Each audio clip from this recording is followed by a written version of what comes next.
Bom, então, vou retomar um ponto aqui da aula passada, que suscitou dúvida, foi em relação, eu estava discutindo que esses autores aqui, o Sonnet e colaboradores, eles chegaram ao critério de confinamento, né, partindo dessa métrica aqui, né, em 10 dimensões. E combinando a parte temporal com a parte espacial da métrica, chegaram nessa função R, dessa função f de R, e a parte temporal com a parte radial em 5 dimensões, chegava na função G. E a partir de f e G dava para calcular a energia de acoplamento quarta-quarta, esses dois objetos aqui. E usando a F, simplesmente a F, era possível chegar ao critério de confinamento. Se o valor de um R mínimo, de uma coordenada mínima, né, da função nesse ponto aqui fosse diferente de zero, então, que está relacionado a isso aqui é a condição de mínimo, né? Então haveria confinamento. Então, os colegas perguntou se não seria possível evitar esse tipo de problema, né? Em métricas tipo buraco negro, coisa assim.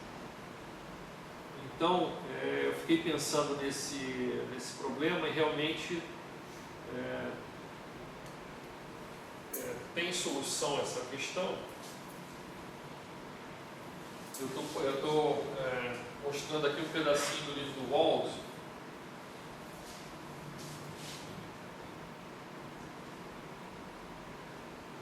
Isso aqui é a solução.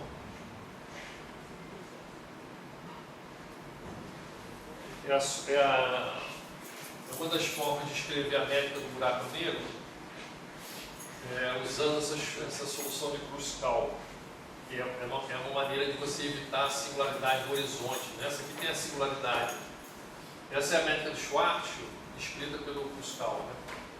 Então a singularidade essencial, R igual a zero, ela continua aqui, né? Mas aquela singularidade R igual a 2m, ela sumiu daqui da métrica, né? Certo? Mas existe um preço a pagar por isso, né? O preço a pagar é o seguinte: aqui eu tenho uma nova coordenada temporal, tudo bem, multiplicada com uma exponencial, aí não tem problema, mas eu tenho uma coordenada x aqui, certo? Que não é a coordenada x original. Essa coordenada x, ela vai misturar x com t, na verdade, tá? Não vão ser mais independentes essas coordenadas aqui. E essa função aqui vai depender do R. Ou seja, usando esse tipo de truque aí do Kruskal, é possível aparentemente fugir dessa restrição.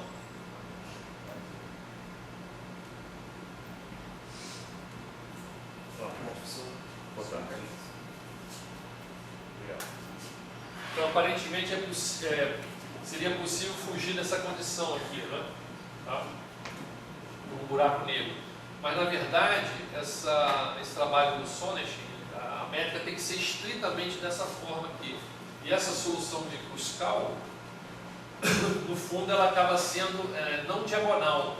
Esses caras aqui, a parte espacial acaba misturada com a parte temporal. E aqui não, aqui ela é estritamente diagonal, essa métrica. Tá? Então, na verdade, o teorema vale para esse tipo de métrica, né? Se você tiver uma métrica que não satisfaça a condição de confinamento não vai ser válida, né? Então, tem uma brecha aí de escape aí. Tá? Só comentar isso aqui. Surgiu essa questão na aula passada e eu realmente não sabia como é que ficava o negócio. Não me lembrei, né? Bom, então mudou um pouquinho aí o formato, eu tive uns probleminhas aí com o LaTeX, mudou um pouquinho aí o formato. Vou continuar então, essa é a parte 3 das notas. Vamos então para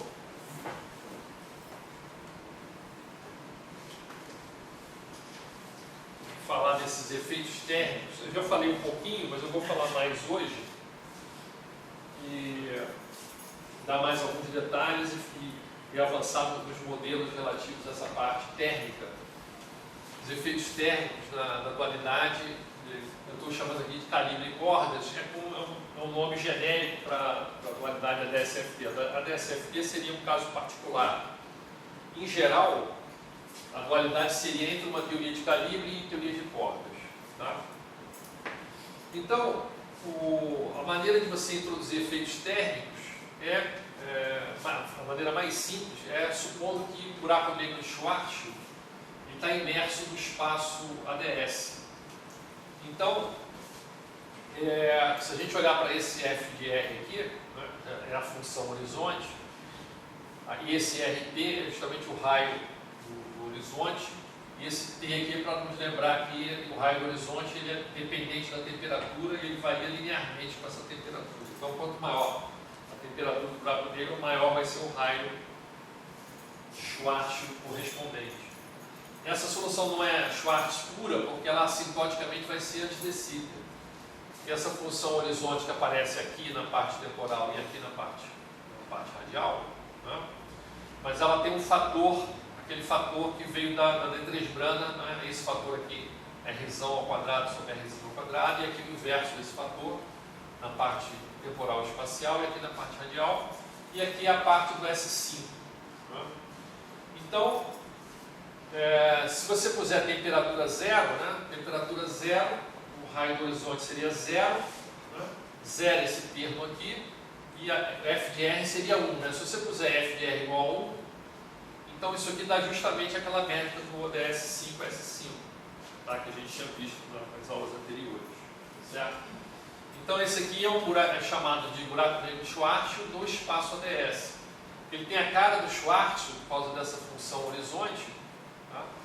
Bem parecido com a solução do Schwarzschild em 4 dimensões, só que assintoticamente, se você vai para o infinito, assintoticamente esse cara vai para um espaço antidecível. Tá? Então, essa solução ela foi proposta pelo Witten em 98, quer dizer, logo depois da conjectura. Ele propôs essa maneira de abordar, né, como é que seria uma temperatura, uma teoria de calibre na fronteira do espaço antidecível, a temperatura finita. Então, usando a dualidade da SFT, né, você construiria uma teoria SUN com temperatura finita, certo? Onde a temperatura da teoria de calibre é a mesma temperatura do buraco negro. Tá? Essa que seria a ideia. Certo? Alguma pergunta? Eu já tinha falado sobre essa ideia, né, mas não tinha mostrado a métrica. Né? Hoje eu vou aprofundar um pouco mais essa discussão.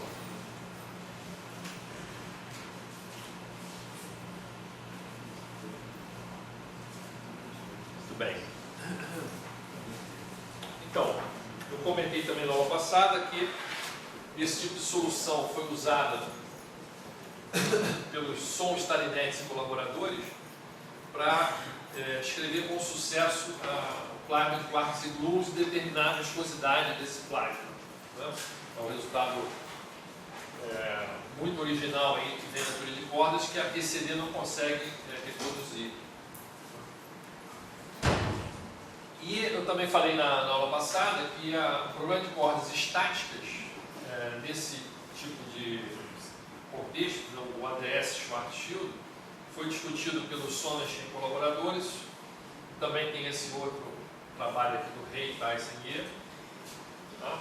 E, como a gente discutiu, né, na aula passada, eu estou reenfatizando hoje, esse espaço, então, ele não é confinante, tá? Segundo aqueles critérios que a gente viu, eu acabei de mostrar no trabalho do Sonas. Né? Certo? Então, aplicando aqueles critérios, né? Aquela função f não é igual a essa, né? Aquela função f é justamente a combinação desse fator aqui com esse fator, né? Esse fator com esse cara aqui, com esse fator 1 aqui. Então, naturalmente, a função f se anula no horizonte, né? Certo? quando R igual a RP, né? Ela se anula do horizonte, então provoca um anulamento daquela condição lá dos próprios sondas que encontrou, então não tem confinamento, né? Esse cara aí acaba não confinando, certo? A corda, ela para em cima do horizonte, que poderia ser um indício de confinamento, mas a métrica, a parte da métrica relevante, a parte temporal é zero, e isso implica no não confinamento. Eu já comentei que aquela solução do Kruskal de evitar a singularidade do horizonte não resolve porque a forma da métrica não satisfaz o critério de confinamento. Certo? Então, eu comentei também na aula passada, vamos mostrar um pouco mais de detalhe, a questão do potencial quark-antiquark, a temperatura finita, nessa dualidade calibre-cordas, ou a DSFT, o trabalho que eu fiz com o Nelson e com a Cristine, em 2006. Porque eu chamei de V, porque tem um outro trabalho anterior, do mesmo ano, que a gente fez com temperatura zero, né, porque eu mencionei na aula passada, que a gente obteve um potencial de Cornell. E aqui a gente vai rediscutir essa situação, porém com temperatura finita. Tá?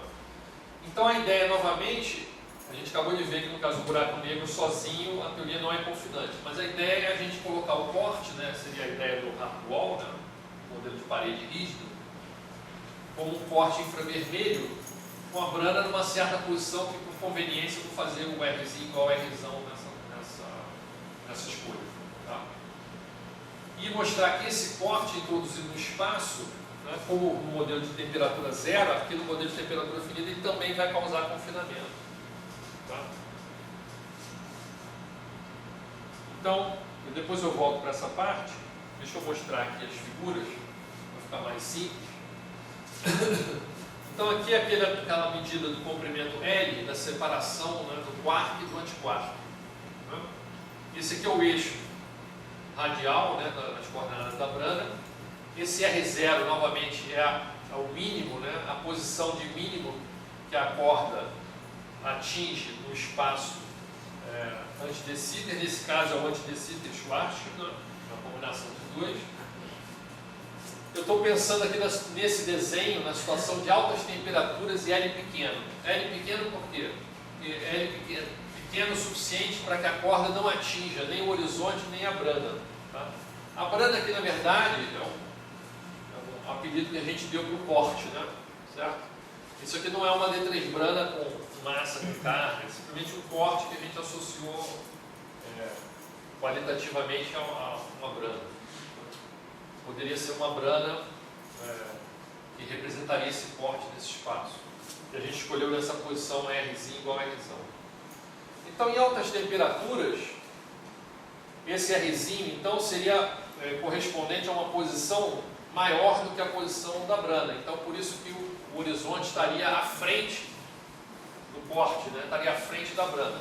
E a corda, né, as extremidades da corda tocam o infinito, né? Tocam a fronteira, certo?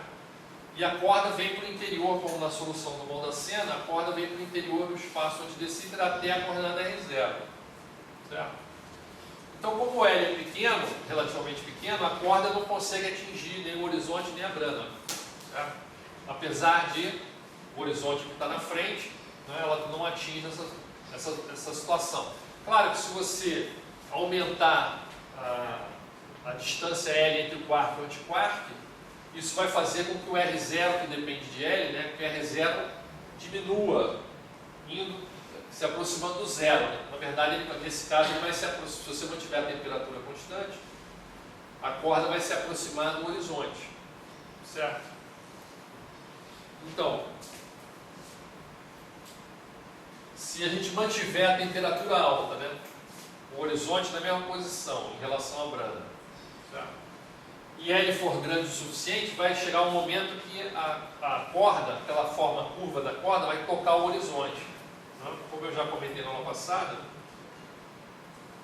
quando isso acontece, em vez da solução ser a geodésica, né, em vez da geodésica da corda ser uma curva, ela passa a ser um formato de caixote. Né? Ela tem uma trajetória retilínea até tocar na superfície do horizonte, ela anda sobre o horizonte, aqui a métrica é zero, por causa da parte temporal, e novamente é reta aqui, seria exatamente equivalente aos termos da massa do quark, né? Esses caras aqui são iguais às massas do quark, certo? Só que em vez de tocar lá no zero, ela está parando no horizonte, certo? Como acontece em geral com o buraco negro, né? Toda a física fica fora do horizonte, para dentro do horizonte não tem, né? A gente não tem descrição física usual, né? Tem algumas coisas excepcionais, mas a física usual ela é feita fora do buraco negro, né? Certo? Então esse caso seria altas temperaturas ainda, o horizonte na frente da brana e com L grande. Tá? O L degenera então nessa solução, que a gente pode calcular depois. E para baixas temperaturas, aí eu propositalmente, né, não é que a posição da brana não mudou, né, a brana continua, né, o corte continua em Rzinho igual a Rzão. Tá? Eu só mudei a escala da figura. Né? Na verdade, o que aconteceu foi que esse horizonte que ficava à frente da brana, agora esse horizonte está atrás da brana. Certo? E como esse corte é uma condição de contorno, né, para a corda não consegue passar dessa condição de contorno. Então, nesse caso, baixas temperaturas, a corda toca, né, na nossa condição de contorno aí no corte. A solução não é aquela solução de caixote, porque a métrica aqui não é zero, então ela continua tendo uma curvatura aqui, nessa geodésia. Tá? E ela não, nesse caso, ela não consegue chegar ao horizonte. Tá? Essa métrica de fundo aqui é o Schwartz, o ADS Schwartz, é o ADS com a curvatura modificada no buraco negro. Tá? Mas a corda, nesse caso de baixa temperatura, com a brana fica à frente, a corda não consegue chegar aqui no horizonte. Certo? Então esse caso aqui, na verdade, ele é muito parecido com esse caso de baixa temperatura, ele é muito parecido com o caso que a gente examinou na última aula, que era o caso de temperatura zero, não tinha horizonte. Temperatura zero seria simplesmente botar um horizonte aqui no zero. Né? Então, a gente viu que tinham três casos, a gente tinha uma corda aqui, né?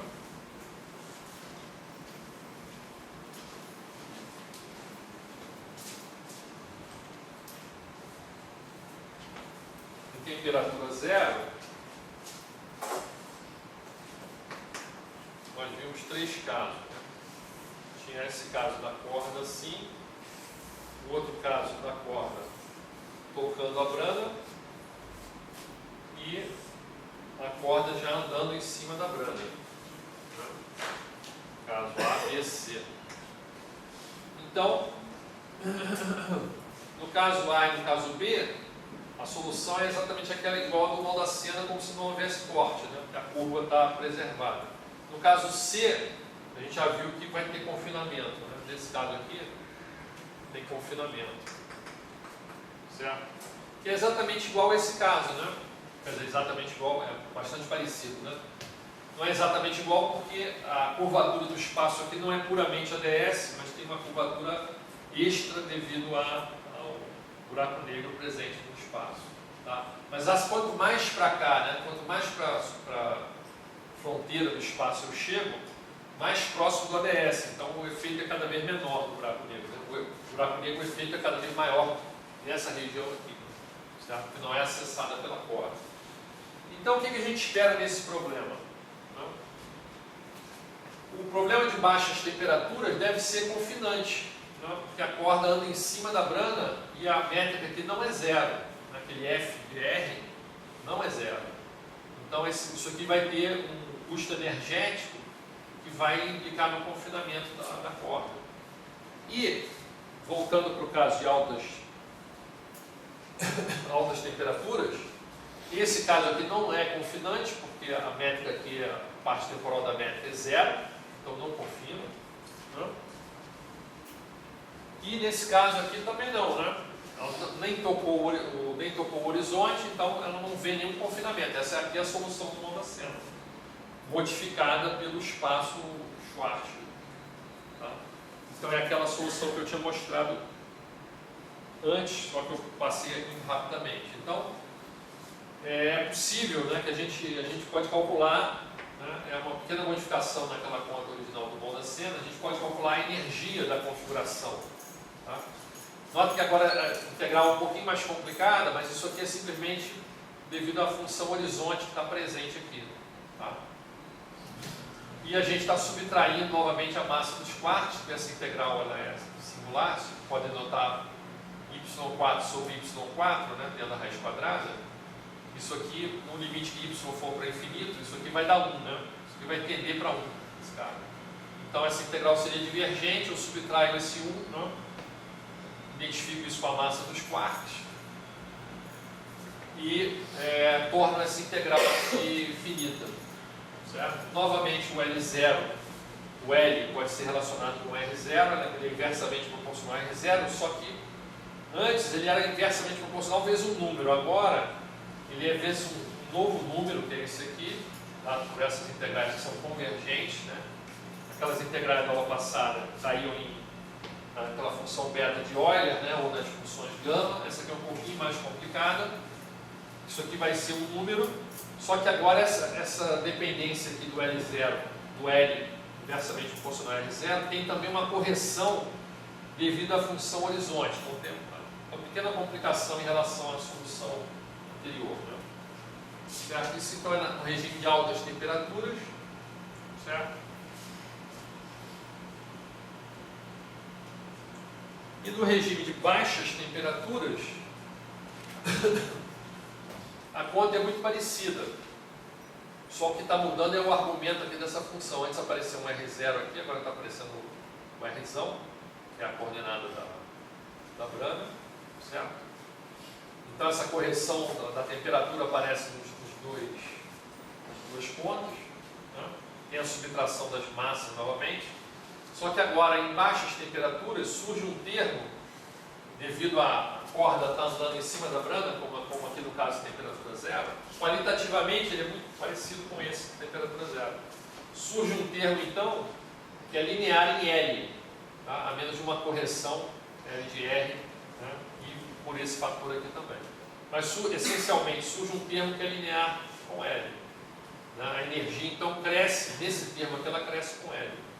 Tá? Então no termo dominante, né? Aproximadamente, a energia vai crescer com L sobre 2π, essa constante, corrigida por esse fator aqui que vem da função horizonte. Então tem um termo de confinamento. Não é?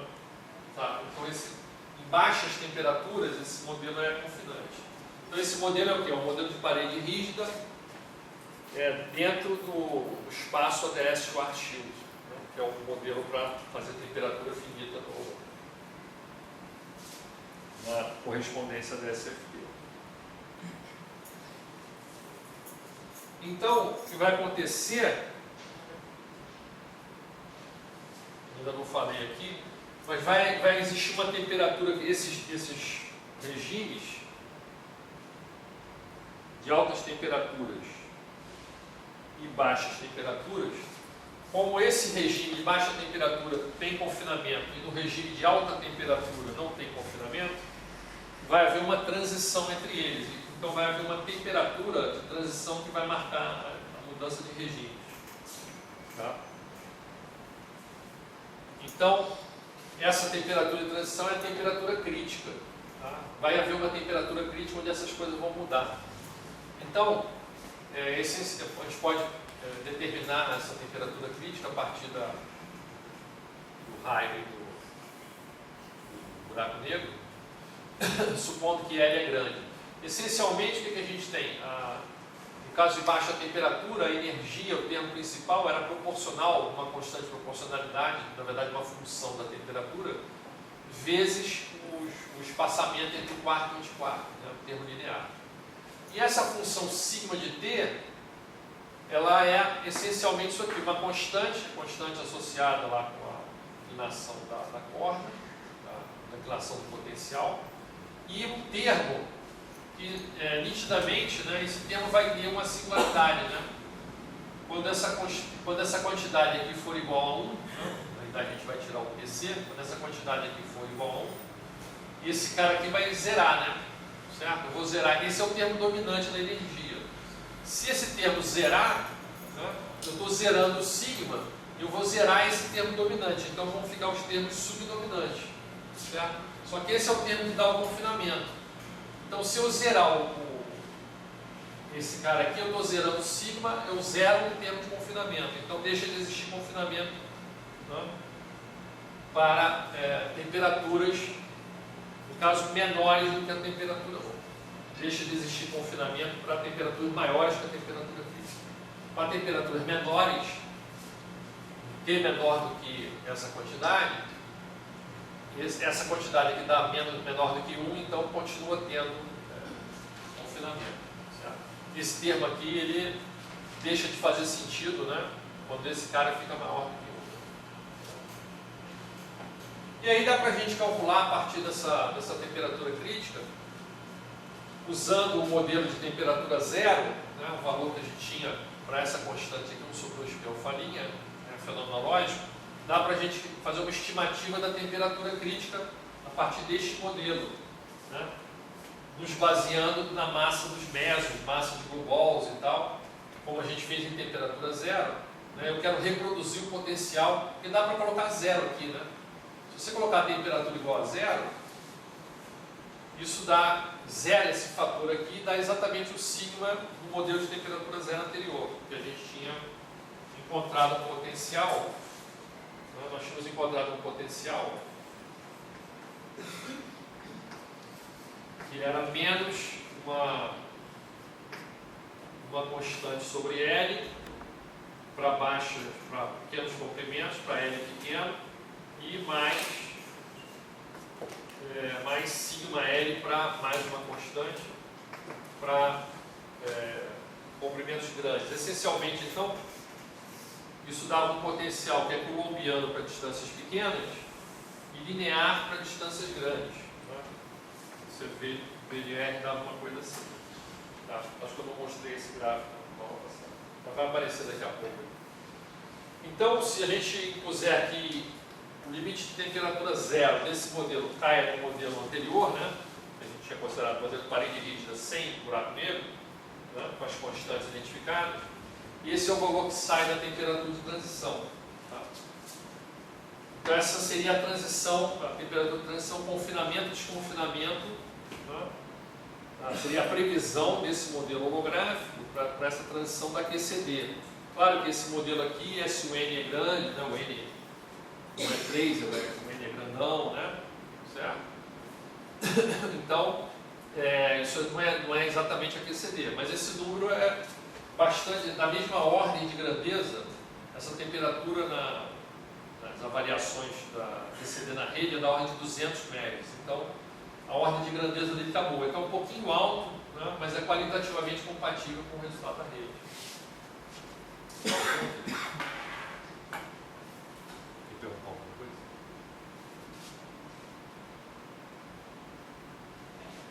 Então, tá bom. Então, vamos ver os gráficos. Então, o gráfico de temperatura zero é esse que eu desenhei aqui, que é exatamente obtido no modelo da aula passada, sem temperatura, o buraco negro inexistente, tá? Só o ADS. E aí, aquela constante sigma, né? A função sigma que dá o acoplamento, ela é uma função da temperatura. Então a gente pode calcular essa função para diferentes temperaturas. Por exemplo, se a gente colocar 190 MeV, uma temperatura um pouquinho abaixo da temperatura de transição, ainda há confinamento. Estão vendo que a energia está crescendo linearmente, né, com a distância. Então, essa energia aqui, se você extrapolar, ela vai para o infinito, isso garante um confinamento do infinito. É uma aproximação. Né? Mas quando chega num certo valor, que é exatamente esse aqui, 230 MeV, o coeficiente angular dessa reta aqui, né, fica exatamente igual a zero. Né? Então, para valores dessa temperatura, dentro desse modelo, né, a partir desta temperatura, né, uma vez que você atingiu esse comprimento aqui é não confinante, porque aqui está dominado pela parte colombiana, essa parte pequena. Uma vez que ela atinge esse ponto, para um certo L, não tem mais custo energético, né?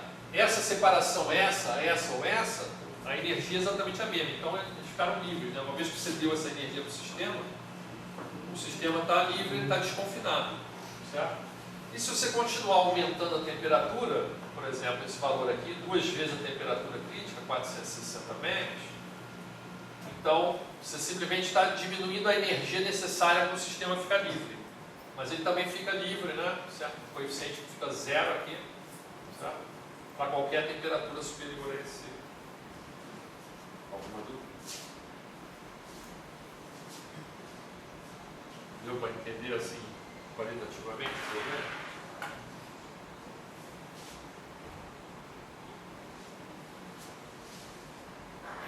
Então, dá para comparar esses resultados com o resultado do pessoal da rede, esse Petruski, no trabalho de 2005, ele calculou aqui Heavy Quark Potentials and Quarkonia Binding.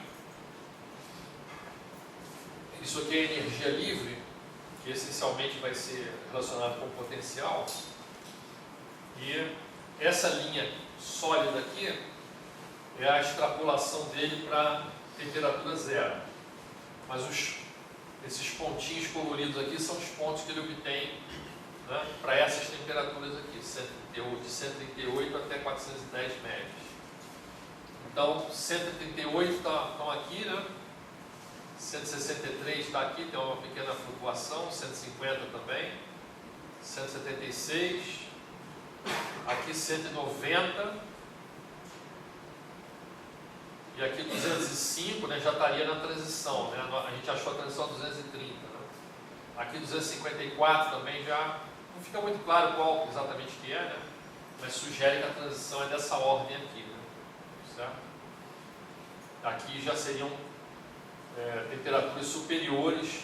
Quanto maior a temperatura, mais baixo ele vai ficando o gráfico, né? Porque menor é a energia necessária para liberar o sistema. E essa aqui seria a maior temperatura, 410. Vejo que ela já vai ficando, ela vai atingindo um piso constante aqui, né? Um patamar constante, certo? Enquanto que para temperaturas menores ela continuava subindo, né? Certo? Em temperatura 0, ele tem essa linha aqui, né? Ele arranjou de algum modelo, mas ele não tem pontos para curvas de temperatura 0. Ele faz isso em 2 situações, essa tal de Quentin e o QCD, é uma aproximação para QCD. E essa aqui é uma QCD com 3 sabores, é uma aproximação também. A outra não tinha sabor, essa aqui é com 3 sabores. E então, o correto seriam 6 sabores, né? E novamente, né, tem a linha de temperatura 0. Curiosamente, aqui a energia de alguns pontos ela é superior de temperatura 0, né? Isso é meio paradoxal, né? Mas talvez esteja associado a algum erro aí de modelo, né? Isso não acontecia no caso anterior, né? Nesse caso mais simples, nessa aproximação mais simples aqui, os pontos caíam na linha ou abaixo da linha, né? Que é como a gente esperaria no nosso modelo, né? Temperatura 0 seria a curva mais alta e as outras todas seriam mais baixas que, certo? Então isso aí seriam isso então são os resultados da rede de 2005, né? Isso então é um pouco anterior ao nosso trabalho foi em 2006. Então a gente comparou, uma vez que a gente obteve esses gráficos, a gente comparou com esses resultados, nos pareceu um resultado bom, certo? Você não mostrou o seu resultado de novo? Esse. Então, temperatura 0 está lá em cima, né? 190. A gente escolheu um valor não duro, né? E que também não fosse o valor crítico, para que a gente pudesse ver, assim, entre esses 2 valores tem alguma inclinação, né? Indicando que ainda há confinamento, né? E esse valor aqui seria a temperatura mais baixa para a qual o coeficiente angular aqui é exatamente 0 no nosso modelo. Então, esse valor é um pouquinho alto comparado com o dele, sugere, né, sugere que esse aqui, que seria 205, né, essas bolinhas, já seria desconfinado. Aparentemente. Não dá para ver se tem alguma inclinação, fica meio na dúvida aí. E aqui seria 254, já estaria desconfinado. O nosso 230 estaria aqui no meio. Então, está bem razoável, né? Bem parecido. Ele não explica, ele não determina qual é a temperatura, né? Ele só acha esses comportamentos, né? Então está bastante próximo. E o eixo Y coincidiu mais ou menos? Aqui não é exatamente a mesma coisa, porque aqui ele está calculando a energia livre, né? Mas é em GeV, né? Bom, essa nem sei, né? Nem sei. Energia livre, né? Vamos ver, se a gente pegar, isso aqui é a distância em Fermis. O nosso também está medido em Fermi, né? Então, se a gente pegar um Fermi, por exemplo, nessa temperatura de 200, está dando um pouco menos de meio GeV, né? No nosso, aqui a gente redefiniu essa escala, né? Porque aqui as energias estão, nosso zero seria aqui, né? Então está deslocado, né? Então teria que a energia está definida a menos uma constante. E um Fermi, isso aqui em Fermi também estaria aqui, né? Certo? Talvez a diferença entre as energias faça algum sentido. Né? Mas eu já vou falar que esse modelo tem uma simplificação, né? Que foi apontada por um autor logo depois aí, e a gente percebeu que poderia aprimorar esse modelo. Então esse modelo nosso, né, é basicamente isso aqui, né? Tanto em baixas temperaturas quanto em altas temperaturas, né, é essencialmente ADS Schwarzschild com Brana, com horizonte e com corda. Esse é o modelo. Tá? Mas, na verdade, existe uma coisa mais sofisticada que esse modelo, tá? Que é o que eu vou falar agora. Ou não agora, daqui a pouco. Vou comentar então um outro modelo que surgiu na literatura também nessa época, em 2006, que é o modelo de parede macia. Então a ideia do modelo de parede macia seria uma alternativa ao modelo de parede rígida, né? E a ideia seria escrever uma ação onde você tinha a lagrangiana de campos, aí o raiz de G, e um fator multiplicativo extra, que normalmente esse cara aparece em algumas teorias de corda, né, que seria o Dilaton, esse cara aqui, é um campo escalar multiplicando a lagrangiana. Tá? Só que em vez desse campo ele ser dinâmico, a gente simplesmente dá uma prescrição para esse cara aqui, tá? Em termos da coordenada Z. A coordenada Z, lembrando, é o inverso da coordenada R da plana. Tá? Então, essa métrica escrita dessa forma pode parecer até que essa métrica não é ADS, mas é só uma maneira que os autores arranjaram de complicar um pouquinho as coisas. Porque, na verdade, eles combinam esse φ com esse A, né? E esse termo Z2 e esse log de Z. Então, na verdade, a escolha que ele vai fazer, a escolha mais simples, é identificar o φ como Z2. Então, tem uma exponencial decrescente em Z2 aqui na ação.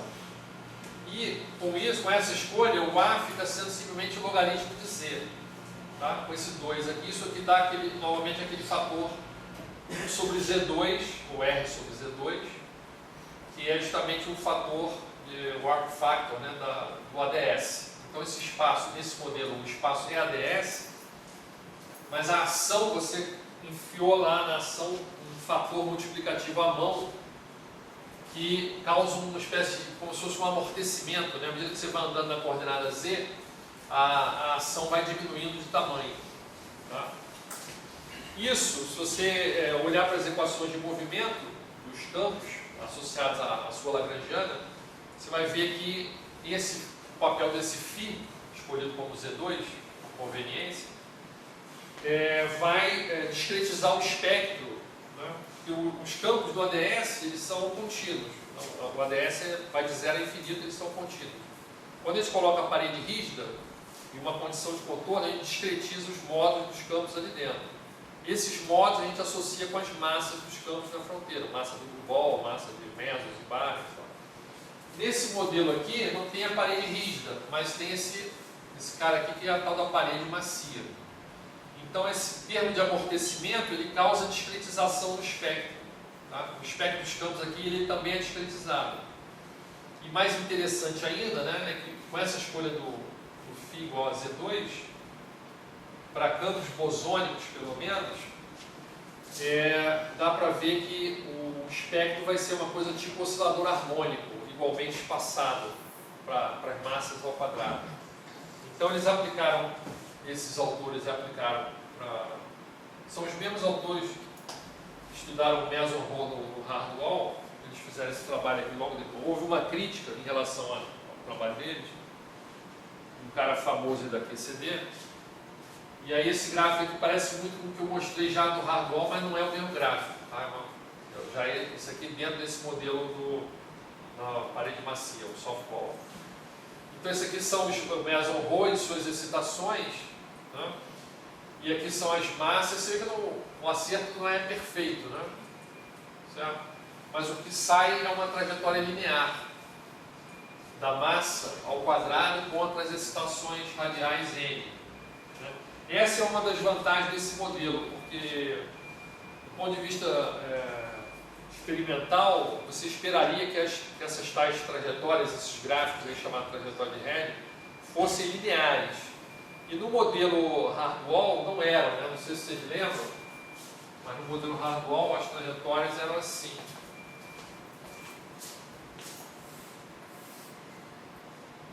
Eu traçava uma reta aqui, mas os pontos eles ficavam mais ou menos assim. Então, na verdade, eles tinham uma trajetória que seria parabólica. Né? Aqui não, aqui eles estão distribuídos meio aleatoriamente em torno dessa reta. Tá? E a equação exata, isso aqui são as massas verdadeiras, né, das partículas. E a equação exata é realmente uma reta. Né? Então, esse modelo, ele, vamos dizer, corrige o modelo da parede rígida e dá trajetórias de Red, né, essa relação entre massa e excitação radial, ou massa e ponto espinho, ou massa e momento angular, dá exatamente uma trajetória linear. É uma coisa um pouco idealizada, mas vamos dizer, é esperado com base em resultados experimentais. Tá? Então esse modelo de parede macia surgiu aí um pouco depois do modelo de parede rígida, né? E tem algumas vantagens aí, ele é um pouquinho artificial nessa formulação dele, né? Colocar esse dilaton aí na ação, né? Mas ele tem coisas interessantes. Tá? Tem umas características que, para férmions, esse modelo não funciona. Né? Se só botar um dilaton aqui, como a ação de férmions é a ação de Dirac, ela é de primeira ordem, ela acaba não vendo esse cara aqui, não discretiza o espectro. Então você tem que fazer outras coisas para discretizar, mas aí não é exatamente igual. Mas para o meso é vetorial, tem spin 1, então ele funciona bastante bem. Para Grubol também funciona razoavelmente bem. Tá? Então esse é um outro modelo que eu queria comentar antes de voltar para a temperatura, porque esse modelo também vai ser incluído aí na questão da temperatura. Sim, antes da gente chegar lá de volta na temperatura, e aí, nesse ano ainda de 2006, após essa proposta do modelo de parede macia, surgiu uma outra proposta, tá? O pessoal passou a chamar de ADS-QCD, né? Um certo exagero, né? Seria a dualidade entre teorias de corda do ADS e a QCD diretamente. Essa teoria, naturalmente, ela não existe, né? Mas os modelos ADS-QCD são os modelos que são inspirados na correspondência ADS-FT e tentam descrever a QCD. Então esse aqui já seria um ADS deformado. Né? O modelo softwall não mexe no ADS, o espaço continua sendo ADS para temperatura zero, pelo menos. Esse aqui, o Andreev, esses dois russos, né, o Andreev e o Zakharov, Esse cara aqui, o Zakharov, ele é famoso aí na QCD, ele tem vários trabalhos importantes na QCD, esse Andreev era pós-doc dele na época.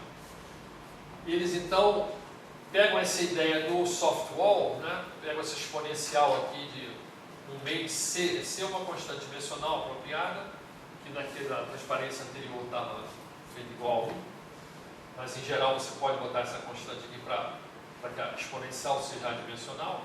Então é exatamente aquela exponencial que aparece na ação do soft wall, do parede macia, só que ele botou essa diretamente na métrica, não tem aquele log, né? Já botou o fator, esse fator é o ADS. E tem um fator extra aqui, né? Poderia ter sido colocado na parede macia, mas não foi colocado. E ele coloca então, ele não mexe na ação nesse caso, ele mexe só no espaço. Aí você pode falar, mas esse espaço aí ele vem das equações, porque o ADS é uma solução das equações de Einstein. Esse cara é, não necessariamente. Então também é um modelo ad hoc, né? Você postula esse cara aqui. Então ele meio que está imitando o modelo de parede macia, mas ele está deformando o espaço não é mais ADS. Tá? Tem essa exponencial aqui, perturbando o warp factor aqui. A vantagem que ele fez aqui é que se você calcula o potencial quark-antiquark, né, para esse modelo, você consegue um resultado parecido com o que a gente tinha no modelo do Hardwall. Eles fizeram não só o potencial quark-antiquark, nessas outras referências, eles também estudaram a tensão espacial da corda, transição térmica, transição de fase térmica, que a gente tinha estudado também, as energias livres, entropia, o loop de Polyakov, que é um critério para estudar confinamento também, QCD, estudaram várias coisas para esse modelo. Então aqui eu vou botar só o resultado da energia do potencial quark-antiquark, comparar com o nosso, né? Certo? Então isso também tem a distância medida aqui em Fermi, a energia em GeV, né, em gigaelectrons-volts, e tem aqui para alguns valores daquela constante, né, certo? Associada à deformação do ADS. Então ele tem, nitidamente, né, ele tem confinamento, né, certo? A energia dele cresce com L, né, com R, né? E à medida que você vai diminuindo essa constante C, né, o coeficiente angular assintótico aqui dessa curva vai diminuindo, né? E a gente está tendendo para uma situação de não confinamento. Não aparece aqui, né, explicitamente nesse caso, né? Mas o coeficiente angular da curva está caindo, certo? Aqui ainda não tem dependência de temperatura, né? Certo? Mas é só mostrando que a constante caindo, que é razoável, porque quando essa constante for igual a zero, o modelo dele fica ADS. E aí a parede sumiu e tem que dar o resultado do Maldacena. Então, no Maldacena, né? No Maldacena,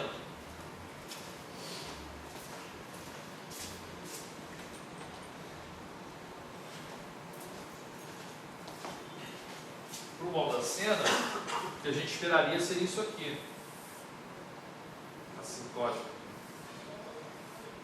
Esse aqui é o do Maldacena. Né? Que é o que está atendendo aqui no caso dele, né? O coeficiente angular está caindo, isso aqui, essa parte aqui é colombiana, né? Então está caindo, está se aproximando do resultado do Maldacena. Dúvidas? Então, esses modelos são modelos muito simples e tem um pequeno detalhe aí que esses modelos não levaram em conta que eu vou falar agora.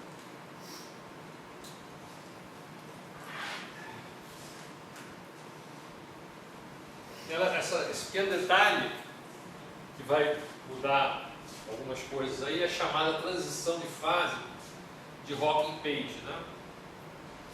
Então, esse é um bom exemplo, né, de quando você está fazendo uma pesquisa, né, às vezes você está fazendo uma pesquisa de uma coisa meio abstrata, assim, sem aplicação imediata. Isso não tem aplicação, não serve para nada, mas não é bem assim. Então o Hawking-Page, né, foi um cara que trabalhou com o Hawking, em 83 eles publicaram um trabalho, onde eles estudaram, então 83, né, só para a gente se situar, né, a correspondência surgiu em 97, né? Certo? Na época que vocês deviam estar nascendo aí. Em 83 vocês não deviam ser nascidos ainda. Então, a teoria de cordas estava lá no seu início ainda, né? Ela surgiu nos anos 60, mas em 85 teve um boom e tal de trabalho. Então isso era antes do boom de teoria de cordas. Então, ADS e cordas naquela época não se falavam, né? A ADS é uma solução matemática das equações de Einstein. Que se vocês procurarem, né, nos livros de relatividade, né, os livros nem falam, né? A maioria do livro nem fala o que é um espaço antidecido, porque é uma solução que não interessa para a relatividade em 4 dimensões. Tá? O único livro antigo que fala é justamente o livro do Hawking, né? Hawking e Ellis. Aí lá tem um capítulo que é dedicado ao espaço antidecido. O cara já, né, tinha aquela visão, né? Então, nesse artigo aqui, ele fala assim, pois tem um problema, né, um pouco, né, abstrato da termodinâmica de buracos negros no espaço antidecido. Não sei exatamente, né, onde é que esse problema pode ser aplicado, mas o pessoal de teoria conforme, né, pode ser que ache alguma aplicação interessante para isso. Né? Ele disse isso lá em 83. Né? Por quê? Porque a gente, como eu falei aqui, né, o grupo de isometria do espaço antidecido é exatamente o grupo conforme. Né? Então ele já falou, pode ser que tenha alguma aplicação, o pessoal de teoria conforme. E, né, muito bem, o que diz essa transição de Hawking fez? Eles estudaram então a termodinâmica, né? Então, eles estudaram do ponto de vista da relatividade geral. Né? Do ponto de vista da relatividade geral, eles estudaram espaços que eram assintoticamente antidecíder. O que significa isso? Que no infinito ele se comporta como um antidecíder, mas que numa região finita do espaço ele pode ser diferente do antidecíder. Tá? Então eles acham 2 soluções.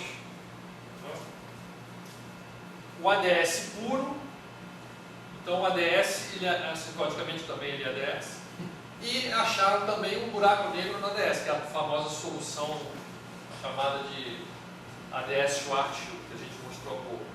É um buraco negro no ADS. Eles acharam essas 2 soluções, como soluções das equações de Einstein. Tá? E resolveram estudar o que acontece com essas soluções. Elas coexistem? Né? Qual é o interesse que tem nisso daí? Né?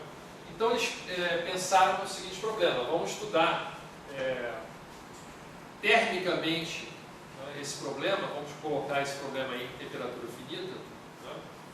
Então, colocar a temperatura finita aqui não é botar o buraco negro no ADS comum, não. Né? Continua ADS e esse cara continua sendo buraco negro no ADS. Então, temperatura finita para esse ADS puro aqui é simplesmente pegou a direção temporal e tornou ela compacta e associou, né, o comprimento disso com a temperatura. Tá? A prescrição usual de temperatura finita para sistema em equilíbrio para o ADS. E aqui, no segundo caso, era um buraco negro também com essa condição compacta no tempo. Tá? E aí eles resolveram olhar para a questão da termodinâmica, né, calcular a energia, né, a energia das configurações. Vamos supor que eles coexistem, né, o buraco negro no ADS e o ADS puro, vamos supor que eles coexistem. Aí, do ponto de vista da energia, né, qual seria o energeticamente mais favorável? A gente sabe que a natureza, né, ela tende a um sistema de menor energia, certo? Eles calcularam então a energia desses 2 sistemas aqui, tá? Coexistindo numa mesma temperatura. Aí, para cada temperatura, qual seria o favorecido? Ou sempre seria um, sempre seria outro, ou depende. Né? Então, eles usaram o princípio de minimação, né? Basicamente olharam para a ação. A ação é proporcional à energia. Claro, a energia vezes tempo, mas os sistemas eram estacionários. Então, é muito parecido com aquele estudo que a gente fez da ação de Navier, né? Para achar o potencial quarta de quadro. Só que aqui foi em 83. Né? Então, eles pegaram a ação do ADS puro e do ADS com o buraco negro, né? E compararam o tamanho das ações, né, na mesma temperatura. Certo? Qual foi o resultado que eles encontraram? Que o ADS puro ele é estável em baixas temperaturas. O que significa que ele é estável? Significa que ele é a solução de menor energia. Então, em energias baixas, o ADS puro é que é favorecido energeticamente. Então, se você quiser botar um buraco negro no ADS em baixa temperatura, né, regido pelas equações de Einstein, esse cara não vai sobreviver. Quem vai sobreviver é o ADS puro, sem buraco negro, em baixa temperatura.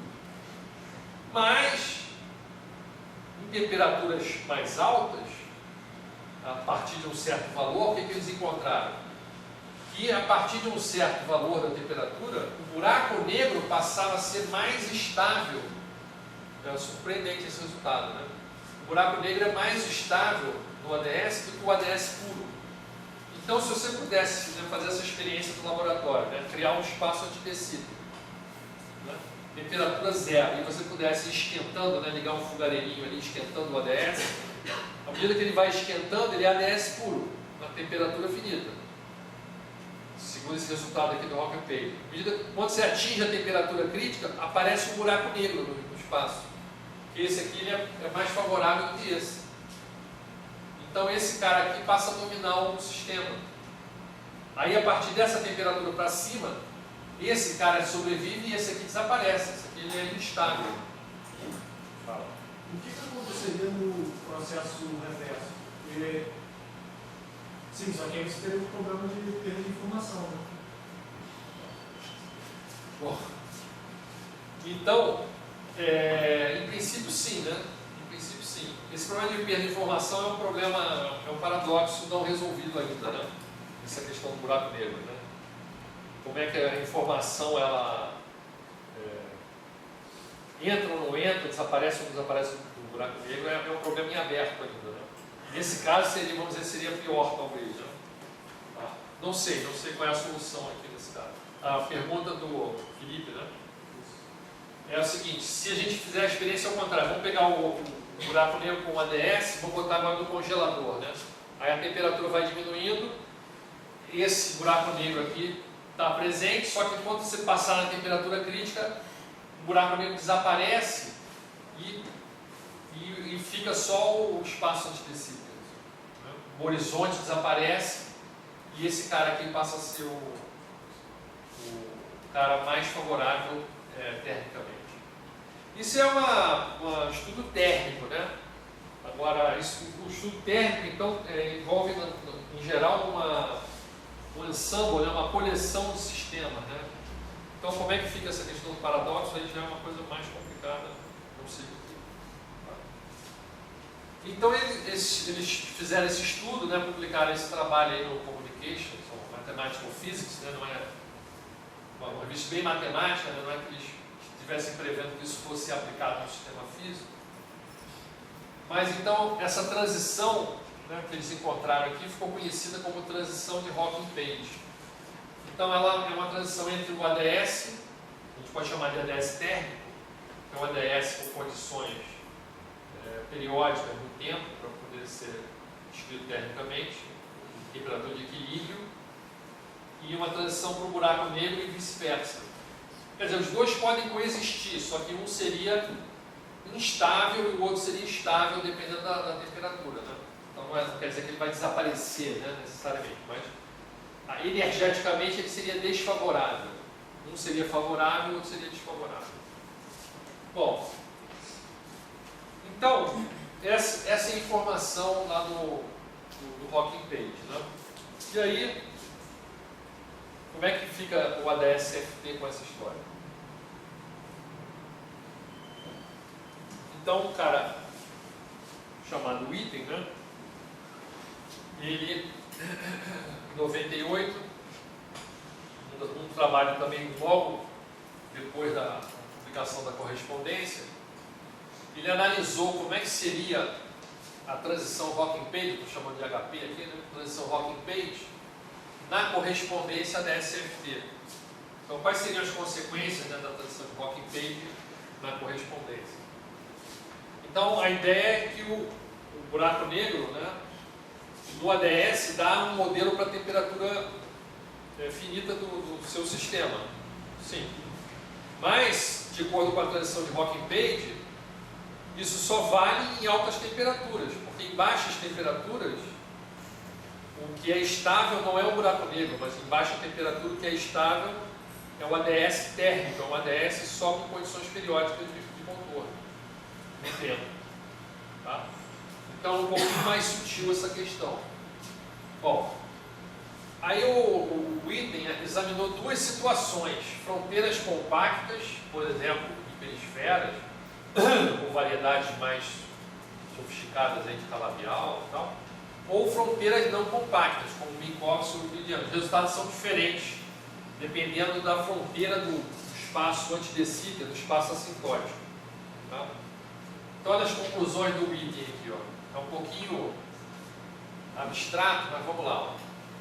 Então, quando as fronteiras são compactas, então quando você mergulha o espaço antidecíter com ou sem buraco negro num espaço globalmente compacto, ocorre uma transição de Hawking-Page para alguma temperatura diferente de zero. Então, ok, ele confirma que isso acontece, Hawking-Page, temperatura diferente de zero. Tá? E essa transição sugere que essa transição aqui é a transição de confinamento e desconfinamento da teoria de calibre. Então ele já estava pensando nessas coisas, né, de exceder, desconfinamento e tal. Ele sugere que essa aqui seria a temperatura de transição. Mas isso vale quando a ADS está mergulhado num espaço compacto. Se o espaço ADS está mergulhado assintótica dentro de um espaço que vai ser Minkowski ou Euclidiano, tá? Aí é um pouquinho diferente. A temperatura zero, tanto o ADS quanto o buraco negro são estáveis. Os dois são estáveis em temperatura zero. Em temperatura diferente de zero, só o buraco negro é estável. Então não teria, né, a transição Hawking-Page, ela seria na temperatura zero aqui. Porque em zero é uma coisa e em diferente de zero é outra. Então é como se ligou qualquer temperatura já tivesse essa transição aqui. Certo? Bom, isso ele bolou nesse modelo aí que ele imaginou para correspondência, né? Nessas duas situações.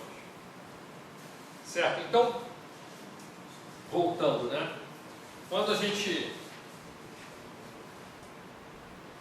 Quando eu falei aqui de altas temperaturas, no modelo de parede rígida que eu fiz com o Nelson e com a Cristine, altas temperaturas, né? O horizonte estava aqui, a Brana estava aqui e tudo mais, e tal, não tem nenhum problema, né?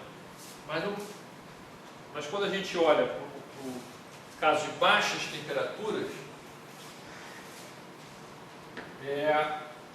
esse modelo aqui, a gente tem que ver se isso é consistente com a transição de Hawking-Page, porque em baixa temperatura, em princípio, o buraco negro não seria mais estável e deveria ficar só um espaço antidecíter aqui, no lugar desse cara. Então, tem uma questão mais sutil aí que deveria ser investigada. No nosso modelo, a gente imaginou aquela situação limite lá do item.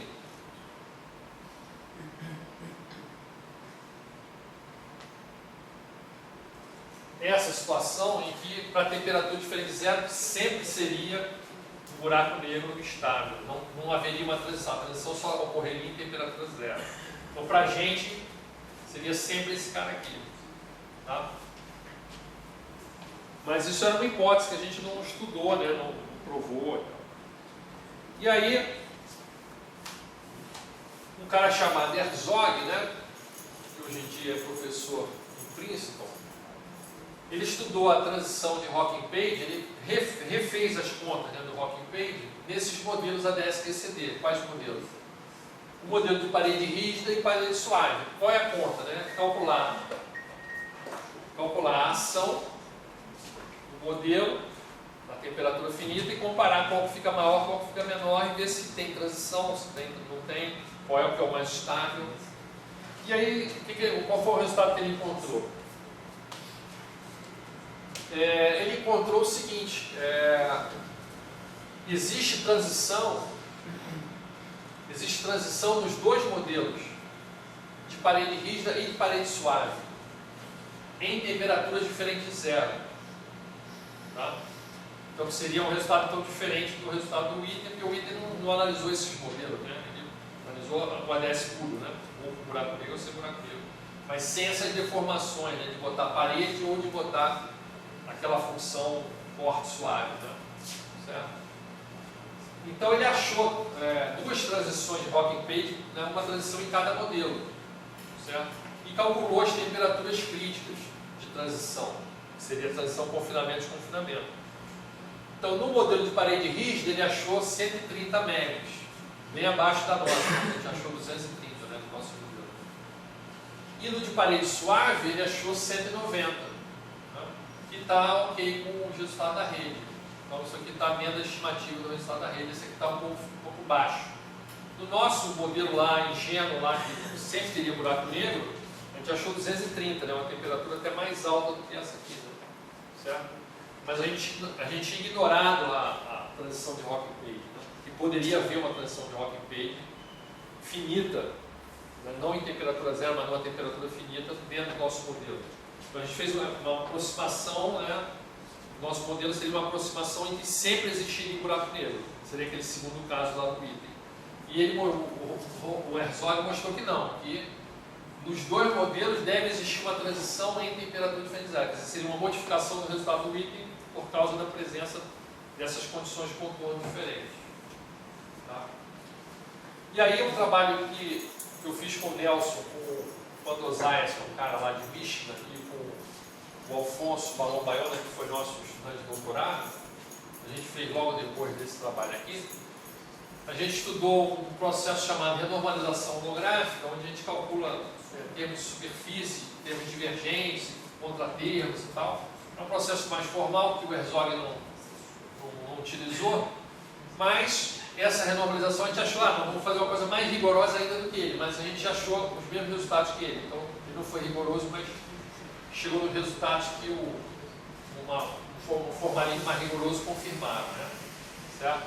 Então a gente confirmou, né, essa construção, né, dele, essa questão da temperatura crítica, né? E complementarmente a gente calculou também a entropia, né, desses modelos. A gente encontrou que abaixo da temperatura crítica a entropia era essencialmente zero, tá? Como se não houvesse entropia no modelo, como se praticamente não tivesse nada, né, do ponto de vista térmico, né? E que acima da temperatura crítica, então aqui é o estado confinado, né?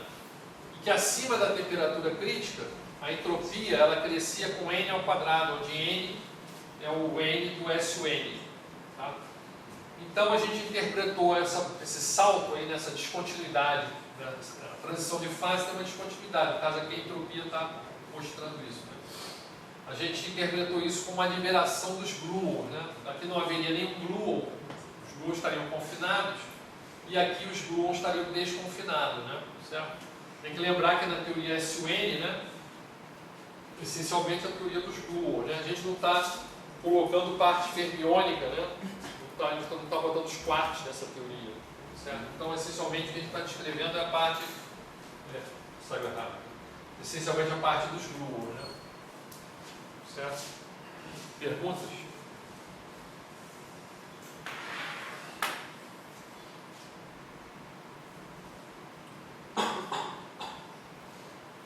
O que vocês calculam no diagrama de normalização? Qual é a variável que vocês buscam normalizar? Qual é a variável que vocês buscam renormalizar lá no sistema que vocês têm? Quando vocês fazem a data da diagrama, vocês normalizam o quê? É porque os termos de superfície são singulares. Então a gente tem que adicionar contratermo, porque o ADS, a fronteira do ADS é uma fronteira singular. Então tem que, para fazer isso com cuidado, você tem que adicionar contratermos para cancelar essas singularidades. Tá? Então essa renormalização holográfica ela te dá uma receita de como fazer esses contratermos para cancelar direitinho esses caras. Então essencialmente termo 1 sobre Z2, por exemplo, né? Esse Z vai a zero, então esse cara explode, então vai ter um contratermo ali e tal. Então o Herzog fez esse tratamento meio heurístico, assim, meio de olho, e funcionou, né? Não sei se ele fez a conta e não mostrou, né? Ou não falou nada, Mas a gente fez rigorosamente e chegou exatamente no mesmo resultado dele. Assim, os termos eram exatamente assim. Ele só botou os termos relevantes no final das contas, né? Não gastou tempo, né? Fez a discussão, vamos dizer, dos que era realmente relevante. Bom, então, deixa eu passar para outras notas aqui. Mais alguma pergunta?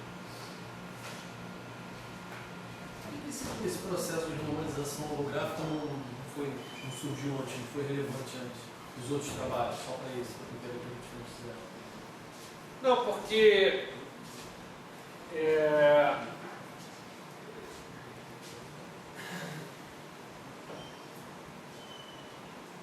depende como você, qual é a prescrição que a gente estaria usando. Uma boa pergunta, né? É porque aqui a gente estava calculando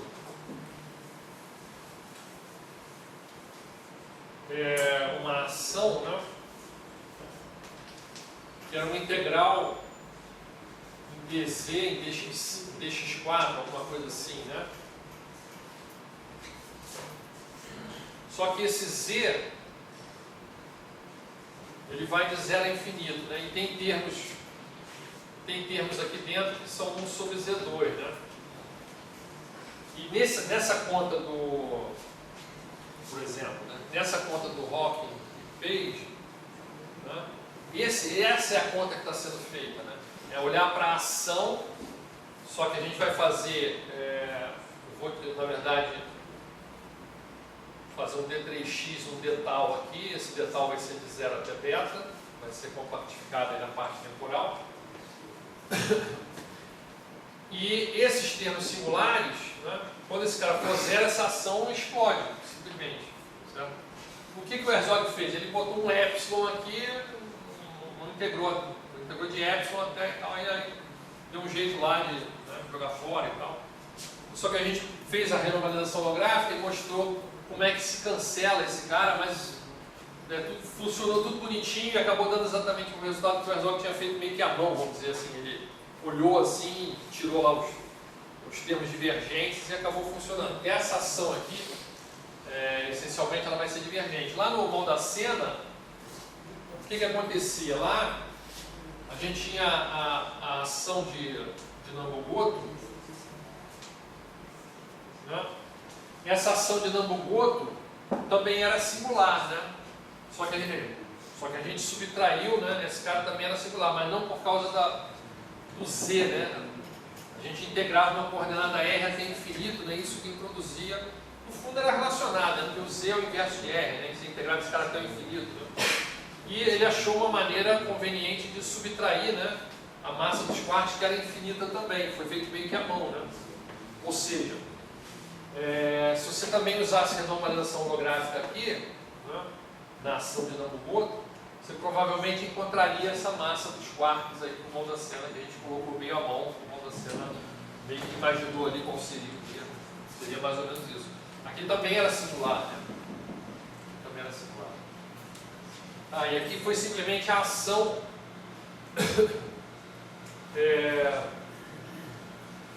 na teoria de campos, né? Aqui no caso do Hawking Page, né? Já não é teoria de cordas, já é uma teoria de campos, certo? E aqui seria a ação de Nambu-Goto, tá? Mas essencialmente as duas têm coisas singulares, né? Mas esse método de normalização não foi feito, por exemplo, no cálculo do Maldacena. Foi feito uma coisa. Não tenho certeza, cara. Não tenho certeza. Até o jogo sempre é a mão, subtrai a mão. Sonic, André, todo mundo subtrai a mão.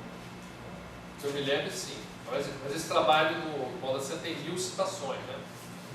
Então ter certeza de que ninguém comentou sobre isso e tal, né? Teria que olhar com cuidado, né? Porque em princípio é uma coisa mais formal.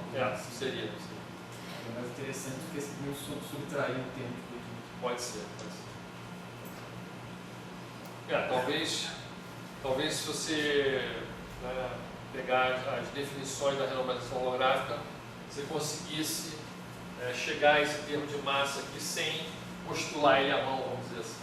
É possível.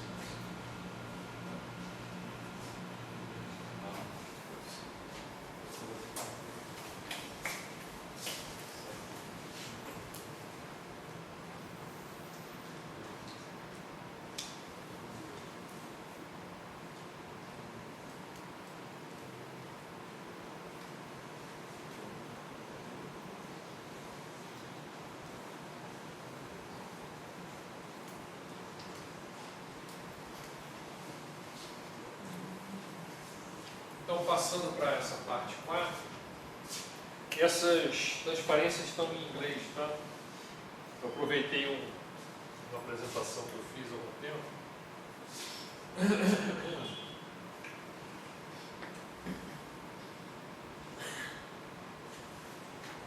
Bom, então, um problema que foi estudado usando esses modelos ADS-QCD, então estou agora usando essa notação, né? Então, novamente, né, são modelos inspirados na correspondência ADS-FD, né, para simular, né, aspectos relevantes da QCD. Estou com essa luz acesa aqui. Não sei se a câmera está pegando. Não está pegando. Tá. Muito bem. Então, um desses processos é um processo muito importante na física de partículas, que é um processo de espalhamento profundamente inelástico, esse processo Deep Inelastic Scattering. Esse processo ele é realizado experimentalmente, foi feito no Stanford nos anos 60, depois foi repetido algumas vezes. E o LHC, por exemplo, não faz esse tipo de experimento. Ele foi feito no Hera, no DESE, na Alemanha, que é essencialmente espalhamento Lepton-Hadron. Tá? Isso, no caso do LHC, o espalhamento é Hadron-Hadron, né? Próton-Próton. Então, tem que ser um outro tipo de equipamento, né? No momento, o LHC não tem esse tipo de experimento. Mas os dados do Hera, por exemplo, foram os últimos dados gerados importantes a respeito desse espalhamento. Então, essencialmente, você está jogando, por exemplo, um elétron contra um próton. Né? E aí eles vão trocar um fóton virtual e você vai testar a estrutura interna do próton. Né? Essencialmente, né, essa experiência ela foi realizada originalmente em 1969, lá em Stanford, e foi quando surgiu a teoria de cordas. A teoria de cordas surgiu pelos anos 68, 67 e tal. E aí o pessoal de cordas esperava que essa experiência mostrasse cordinhas dentro do próton. Mas infelizmente não foi isso que aconteceu, né? Em primeira aproximação, né, o Hadron ele é constituído de 3 objetos multiformes, né, que foi identificado como os quarks. Então, essencialmente, essa experiência ela encontrou objetos multiformes, né, cuja descrição era mais próxima de uma função delta. Né? Se você botar a função delta, dá em primeira ordem, dá a seção de choque desse espalhamento aí. Tá? Depois você tem que fazer correções, porque né, os quarks aqui não são totalmente livres aqui dentro, mas numa primeira aproximação eles seriam pontinhos livres aqui dentro. Né? Isso então foi um ponto ruim para a teoria de cordas, que a gente já comentou sobre isso. Né? E é um experimento que foi realizado, né, muitas vezes, né, durante muitos anos, tem muitos dados, né, para esse tipo de espalhamento. E estudar isso, então, tentar estudar isso na abordagem da ADS-QCD seria interessante, porque a QCD não consegue descrever completamente esse fenômeno. Existe uma modelagem na QCD, que é uma adaptação que chama Parton Distribution Function. São funções de distribuição de Partos. Aí você chuta como é que são essas funções de distribuição de Partos aqui dentro, e aí você consegue ajustar os dados com o resultado experimental, mas sem esse ajuste não sai o resultado. Então, será que usando o ADS-QCD, será que a gente conseguiria uma descrição melhor para isso? Tá? Então, o objeto a ser calculado é essencialmente esse tensor hadrônico, tá? Que é essencialmente um valor esperado de um produto de corrente eletromagnética, né? Essa corrente, né? Corrente leptônica e uma corrente hadrônica, são correntes carregadas. E vocês vejam que aqui, isso aqui seria o resultado, essa bolinha é essencialmente alguma coisa que a gente não sabe exatamente o que acontece ali, tá? Isso não é um diagrama de Feynman literal, né? Isso aqui representa a interação entre o fóton virtual e o próton, que é algo que está além dos diagramas de Feynman usual, né? Porque o próton ele é uma partícula, não é uma partícula fundamental, ele é um estado ligado de outras partículas. A gente não sabe exatamente como é que se dá esse espalhamento aqui. Né? A gente saberia entre um quark, entre um fóton e um quark, por exemplo. Né? Mas entre um fóton e um próton, a gente bota essa bolinha para significar que a gente tem alguma ignorância desse processo. E saem jatos de partículas. Né? O caso mais simples é sair um único próton aqui desse processo. Né? Mas, em geral, podem sair, além do próton, outras partículas aqui, ou então não sair nem próton, sair um outro bário. Né? Obrigatoriamente, se entrou um bário, tem que sair um bário por causa da conservação do núcleo bariônico, mas podem sair píons, podem sair outras partículas aqui. Então, seriam duas correntes eletromagnéticas interagindo. Né? Essencialmente, esse tensor hadrônico, a seção de choque desse processo, ela é proporcional a esse cara aqui. Contraído com o tensor leptônico. O tensor leptônico ele é completamente determinado, né? Do ponto de vista da mecânica quântica, né? Sem violar o princípio da certeza. Né? A gente sabe escrever, né, qual é a expressão correta do tensor leptônico, porque o elétron, né, a gente imagina que seja uma partícula fundamental, então a gente sabe escrever o tensor leptônico. A seção de choque ela é a contração do tensor leptônico com o tensor hadrônico, que é esse cara aqui. Tá? E aí existem métodos para calcular esse objeto. Né? Tá? E o objetivo aqui vai ser, eu vou comentar, né, como é que o ADS-TCD faz para calcular isso. E a teoria para isso veio dos anos 60 também, 68, 69, o Bjorken, tem aquele livro famoso aí, Artigos de Teoria de Campos, Bjorken Drell.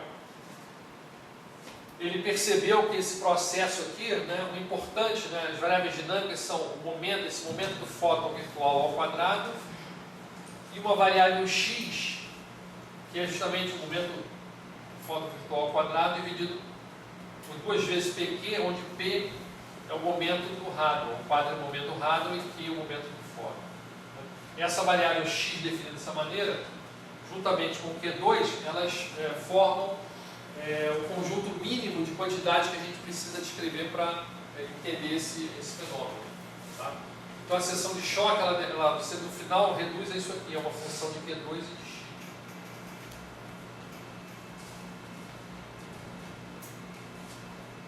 E se você usar variância de Lorentz, né, isso aqui é teoria de campos, né? Não começou a ADS-TCD ainda. Você mostra que por invariância de Lorentz, esse tensor hadrônico ele tem que ser decomposto num objeto dessa forma, vezes uma certa função F1, e num objeto dessa forma aqui, com esse coeficiente, vezes uma função F2. Tá? Essas funções F1 e F2 são funções de x e de Q2. Né? X é a variável de Bjorken e Q2 é a virtualidade do fóton. Certo? Então, o objetivo todo do processo aí, teórico, né, é determinar, experimentalmente, achar a seção de choque. Né, e, teoricamente, é encontrar essas funções F1 e F2. Tá? Não existe um método analítico para encontrar essas funções F1 e F2. Então, será que a ADS-TCD poderia ajudar nesse sentido? Tá? Então, sim, é possível ajudar e com o X-Strasser, que eu já mencionei aqui, um trabalho anterior deles, né? Eles fizeram um trabalho em 2003 e eles conseguiram achar uma prescrição para calcular essas funções de estrutura, tá? Usando o modelo de parede rígida, o Hard-Wall Model. Tá? E dependente dessas variáveis x e q2. Tá? E eles encontraram, na verdade, 3 regimes relevantes desse espalhamento. O regime da supergravidade, lembrando que a supergravidade é aquela aproximação para a corda em baixa energia.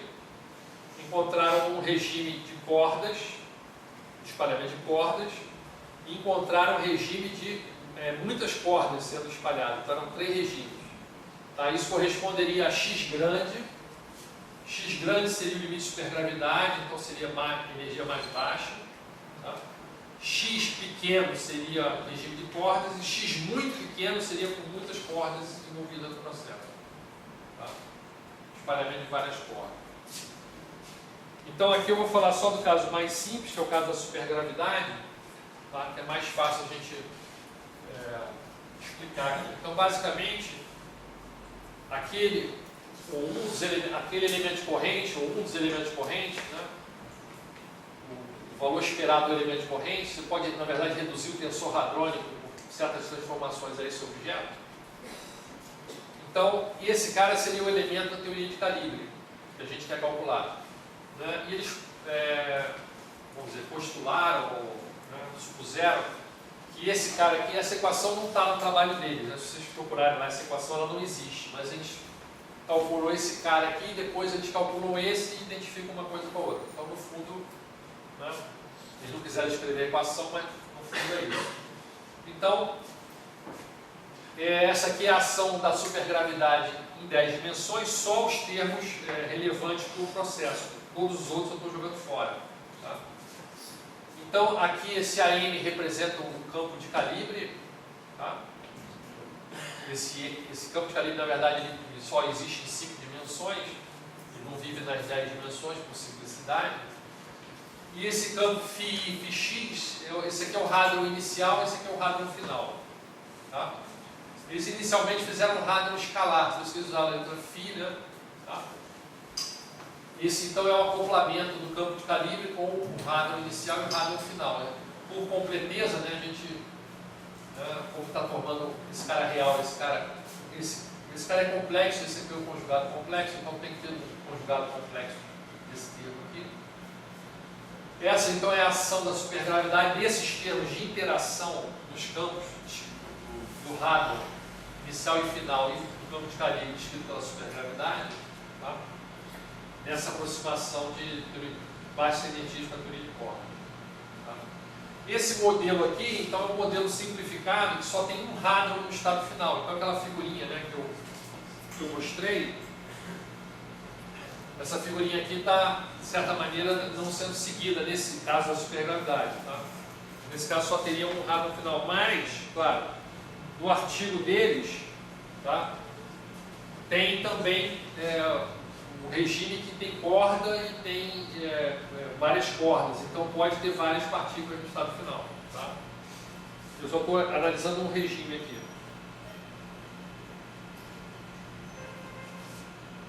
Então, eles apresentaram o resultado para hadrons escalares, como a primeira aproximação, mas nesse caso não é muito interessante, porque uma das funções de estrutura ela é identicamente zero para funções escalares. Tá? Mas esse aqui já é o resultado, né, que eles encontraram, né, no modelo Hadron para spin meio. Né? Então, para spin meio, eu tive que supor que os hadrons eram descritos por uma função de ordem de Dirac em 10 dimensões, tá? O estado inicial e o estado final. E eles encontraram então essa relação aqui, ó, F2 era proporcional a F1, tá? E com esse lambda aqui é uma escala de energia da QCD, tá? E dividido pelo Q2, a virtualidade do fóton, e multiplicado por essa função aqui, né, do X, né, certo? Só que isso aqui, quando é comparado, né, o pessoal tenta comparar com algum resultado experimental, isso não bate, né, exatamente. Tá? Então eles até terminam esse artigo falando assim, bom, isso aqui a gente fez, mas isso aqui não é QCD, isso aqui é uma teoria de calibre, SUN, não sei o que. Tá? Então essa é a primeira abordagem deles.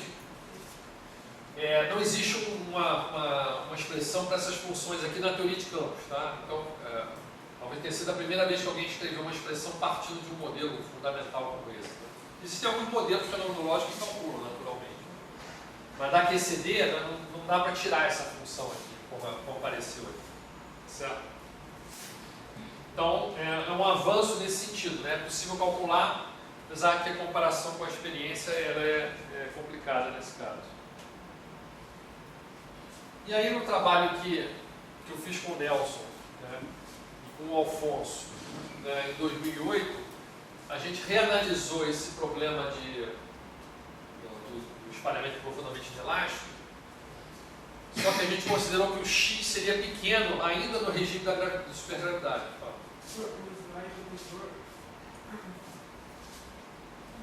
Você colocou, campos escalares para descrever a ação de ratos. Mas e os fins depois? Não. Inicialmente eles fizeram o artigo tem o artigo tem 60 ou 80 páginas. Inicialmente eles fizeram o caso mais simples, que é um radon escalar. É uma aproximação. Vamos ignorar o spin. Tá? Aí esse resultado que eu estou mostrando aqui já é o resultado para spin meio. Tá? Então, no caso de spin meio, esses φ aqui são substituídos por funções de onda de Dirac em 10 dimensões. Tá? Então, simplesmente é só uma troca de... Eles originalmente, a primeira conta que eles fazem é um radon escalar, realmente. Depois eles refazem para spin meio, que é esse resultado. Porque no caso de radon escalar, esse é um resultado conhecido, tem no livro do Griffiths, por exemplo. Se você fizer com um spin zero, eu não me lembro se é F1 ou acho que é F1, uma delas dá zero, identicamente zero. Tá? Uma é associada com spin assim diretamente. Então, aí é um caso menos interessante, que a gente vai ter como comparar com uma coisa que você mede experimentalmente. Né? Claro, vamos imaginar um espalhamento de pions, né? Mas aí é uma coisa difícil de fazer. Né? Para comparar com próton e nêutron, aí eles, nesse mesmo artigo, eles refizeram para spin meio. Tá? Botando o campo de calibre acoplado com... Aí aqui naturalmente aparecem matrizes gama, né? Aí tem toda uma complicaçãozinha que eu não estou mostrando aqui. Aí você tem que pegar a quiralidade, tem uns detalhes aí, esse é o resultado final deles. Tá? Aí nesse caso, o spin meio está em acordo, vamos dizer, com a literatura, nenhuma das duas funções é nula. Tá? Só que esse resultado aqui é original, né? Como é que se calcula em função de... Porque o Bjorken, ele mostrou, né, que o resultado só pode depender de Q2 e X e uma certa escala lambda. Mas só que esse resultado aqui, né, eu não falei aqui do twist, né? O twist é uma quantidade que é definida como a dimensão do objeto menos o spin. Tá? Então esse resultado ele essencialmente depende da dimensão do spin dos caras. E para spin meio, então para um radon de spin meio, poderia ser o próprio nêutron, esse é o resultado. Tá? Só que aí no trabalho original dele, ele fala, mas isso não dá para comparar com a experiência e tal, porque existe uma relação conhecida entre F2 e F1, chamada relação de Calan-Gross, mas que só vale para X grande. E eles acharam essa relação quando X é pequeno, então ficou uma coisa meio confusa. E aí falaram, olha, não dá para comparar diretamente, tal, é uma coisa mais qualitativa e tal. Mas a gente vai pegar esse resultado deles aqui e vai, ainda na supergravidade, porque eles fizeram isso na supergravidade e supergravidade. Mas aí depois fizeram o mesmo trabalho, né? Tem cordas, né, supercordas em 10 dimensões, tal, para X pequeno, e tem X muito pequeno, que é com várias cordas. Tá? Um regime com várias cordas. Ele tem esses 3 regimes lá. Só que os resultados são mais cabeludos ainda no caso de corda. Mas, bem, a gente pegou esse caso de supergravidade aqui e a gente quis tentar extrair uma informação física a partir desse resultado. Então a gente reanalisou o problema na supergravidade, né, como eles propuseram, só que supondo que x era pequeno. Tá? Então a raiz quadrada, a energia do centro de massa é chamada variável de Mandelson S, raiz de S é a energia do centro de massa. E dá para mostrar que S ele é proporcional a Q2 dividido por X. Então, X muito pequeno seria S grande. Então, seria um regime de energias altas que a gente está reanalisando. A gente queria estudar esse caso. Por quê? No caso do Paul X, que ele supôs que entrava um radon e saía um radon. Mas isso aí não é um espalhamento, vamos dizer, genuinamente inelástico. Né? Se entrou um radon e saiu o mesmo radon, é um caso meio sem graça. Né? Aí a gente falou, não, vamos estudar na supergravidade, um radon entrando e várias coisas saindo, mas ainda com a aproximação da supergravidade. Será que isso é possível? Aí então nós resolvemos estudar isso. Né? Então o X seria pequeno e a energia seria grande, mas ainda assim supondo, como a energia da supercorda é algo que a gente não sabe quanto é que é, né? Vamos supor que essa energia grande ainda é descrita pela supergravidade. Tá? Então tem um detalhe aí, né, que esse delta é a chamada dimensão conforme do operador, e na correspondência da SFT eu não tinha mostrado essa relação ainda, mas a massa de um campo em 5 dimensões, por isso tem esse M5 aqui, é relacionado com a dimensão do operador na fronteira. Essa aqui é a dimensão do operador na fronteira. O operador pode ter dimensão 1, 2, 3, dependendo da dimensão de massa do operador da fronteira. Então, a correspondência da SFT implica nesta relação aqui, tá? Para certos campos. E esse delta é a dimensão do operador. O que nós concluímos? Né? Que quando você se tiver um radon só, você vai ter essa dimensão, vamos dizer, mínima no estado inicial. Mas no estado final, para ter vários radons, você teria que ter vários operadores. Então você teria que ter um delta diferente do delta inicial. Essa foi a nossa hipótese. Tá? Então a gente refez a conta do Cauchy-Stacer, supondo que a gente poderia variar esse delta na conta. Que na conta do Cauchy, se você seguir a conta dele, o delta inicial é igual ao delta final, porque tem um radon inicial e um radon final. Tá? Então a gente refez a conta, mas supondo que a gente podia botar mais um operador com uma dimensão maior no final, representando um estado de vários radons. Essa foi a ideia. Tá? Então, reenfatizando que no Cauchy-Stacer, nesse regime de supergravidade, nessa formulação deles, o inicial é sempre, o delta inicial é sempre igual ao delta final. Só que a gente refez de uma maneira mais geral, permitindo que a dimensão do operador fosse diferente. Se é o mesmo operador, vai ser a mesma partícula. Né? Então, a gente botou um operador com dimensão mais alta para poder representar várias. Não é uma coisa trivial representar várias partículas no estado. Né? Mas a gente supôs que seria um estado que poderia representar várias partículas. E aí a gente achou uma função F2, aí a gente abandonou F1 já, porque F1 a gente já sabe que é proporcional a F2, então vamos falar só da F2. Aí a gente então encontrou um regime um pouquinho diferente daquele do Cauchy-Stacer, né? Não sei se vocês estão vendo aqui. Então dele tinha, né, isso aqui é a carga do estado, lambda sobre Q2 elevado a tal menos 1, o twist, né, que é a dimensão do operador menos 1, e x elevado a tal mais 1 e 1 menos x elevado a tal menos 2. Isso é o que ele encontra na conta dele com delta inicial igual ao delta final.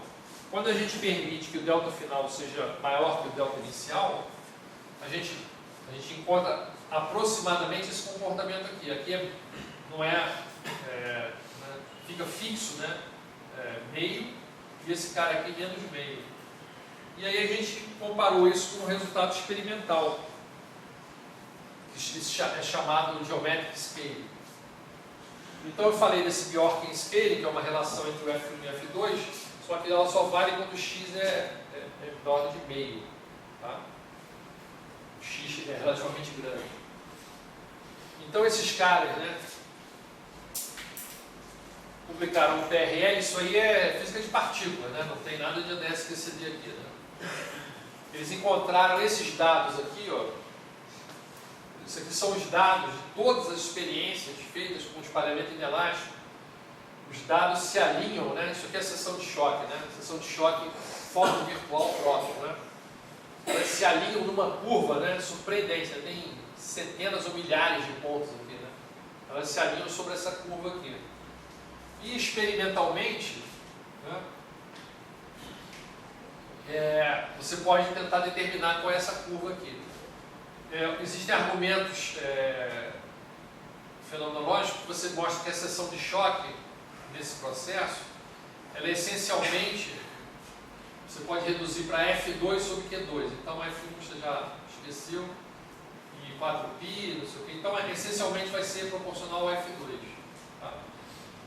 E, segundo o Bjorken, né, as variáveis seriam x e Q2, seriam as variáveis relevantes. Só que essa curva aqui ela é obtida quando você define uma variável tal, que é uma certa combinação especial de Q2 com x. Então, em vez de depender de x e Q2 independentemente, x, bom, dependência qualquer de x, uma dependência qualquer de Q2, a descoberta experimental, que é essa aqui, é que essa curva surge quando você faz a seção de choque, não contra x ou contra Q2, mas contra essa variável tal, que é Q2 vezes x elevado a lambda. Tá? E lambda, aí tem isso aqui que você pode mostrar que isso acontece, só que aí tem novamente uma modelagem, né? Na QCD não dá para mostrar exatamente, mas o valor experimental, esse lambda fica entre, esse lambda do x aqui fica entre 0,3 e 0,4. Tá?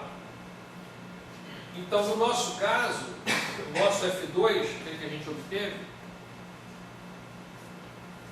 esse Q2 com x aqui, se a gente comparar com esse cara aqui, usando essa função, a gente obtém o comportamento de Q2 correto, né? Só que, então a gente chega a uma coisa parecida com esse